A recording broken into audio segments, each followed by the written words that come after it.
Բայց Դանիելը քեզ ինչի չի համա։ Դանիել ջան, դու մեր Պետրոսին ինչի չես համակարգում։ Տենեմ ես ինչեր գիտի ձեր մասին։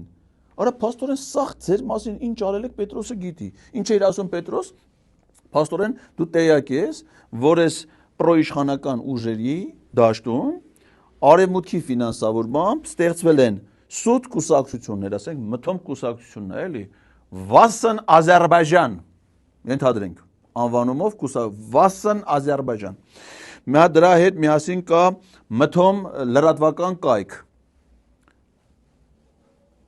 թիվ 1 մեմեմ, լրատվական կայքը։ Դրա հետ միասին կան հասարակական կազմակերպություններ, ասենք Իրավունքի Ադրբեջան, հասարակական կազմակերպություն, մարդու կնեք, ենթադրենք մի հատ ասկյար ալում, հետո այդ ասկյարի փոխարի մի հատ բաջի ալում, ելում են Իրավունքի Ադրբեջան հասարակական դրանք միտում ՀԿ-ներն են։